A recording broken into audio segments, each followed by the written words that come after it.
with Scindia to Delphi. Rudyard Kipling. More than 100 years ago, in a great battle fought near Delhi, an Indian prince rode 50 miles after the day was lost with a beggar girl, who had loved him and followed him in all his camps, on his saddle bow.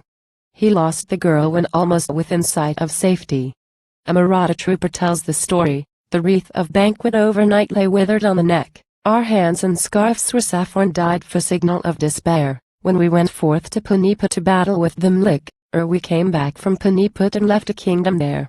Thrice 30,000 men were we to force the Jumna fords, the hawk-winged horse of Dharmaji, mailed squadrons of the bow, stark levies of the southern hills, the Deccan's sharpest swords, and he the harlot's traitor son of Gothard Mallar Rao.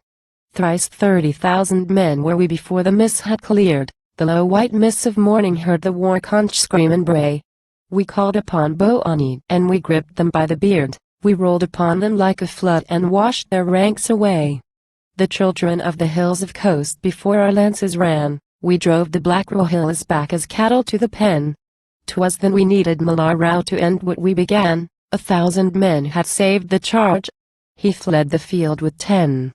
There was no room to clear a sword, no power to strike a blow, for foot to foot, breast to breast, the battle held us fast, save where the naked hillmen ran, and stabbing from below brought down the horse and rider, and we trampled them and passed. To left the roar of musketry rang like a falling flood, to right the sunshine rippled red from redder lands and blade, above the dark Apsara's asterisk flew, beneath us plashed the blood, and, bellying black against the dust, the Bhagwajanja swayed. The choosers of the slain. I saw it fall in smoke and fire, the banner of the bow. I heard a voice across the press of one who called in vain, Ampersand quo. Ho. Anandranam Bowker, ride. Get aid of Mallar Rao. Go shame his squadrons into fight, the bow is slain. Ampersand quo. Thereat, as when a sandbar breaks in clotted spum and spray, when rain of later autumn sweeps the Jumna waterhead, before their charge from flank to flank our riven ranks gave way. But of the waters of that flood the Jumna fords ran red. I held by Scindia, my lord, as close as man might hold. A So'oba of the Deccan asks no aid to guard his life. But Hokar's horse were flying, and our chiefest chiefs were cold, and like a flame among us leapt the long lean northern knife. I held by Scindia, my lance from butt to tuft was dyed, the froth of battle bossed the shield and roped the bridle chain. What time beneath our horses' feet a maiden rose and cried, and clung to Scindia, and I turned a sword cut from the twain. He set a spell upon the maiden woodlands long ago, a hunter by the Tapti banks she gave him water there, he turned her heart to water, and she followed to her woe. What need had he of Lalan who had 20 mazes fair? Now in that hour strength left my lord. He wrenched his mare aside. He bound the girl behind him and we slashed and struggled free. Across the reeling wreck of strife we rode as shadows right from Panipat to Delhi town, but not alone were we.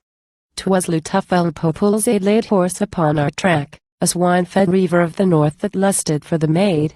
I might have barred his path a while, but Scindia called me back, and oh woe for Scindia.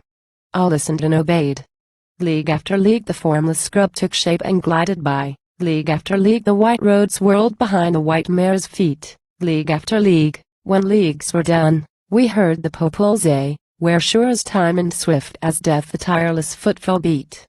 Noons I beheld that shame of flight, the shadows fell, we fled where steadfast as the wheeling kite he followed in our train. The black wolf warred where we had warred, the jackal mocked our dead, and terror born of twilight tide made mad the laboring brain. I gasped, Ampersand quo. A kingdom waits my lord. Her love is but her own.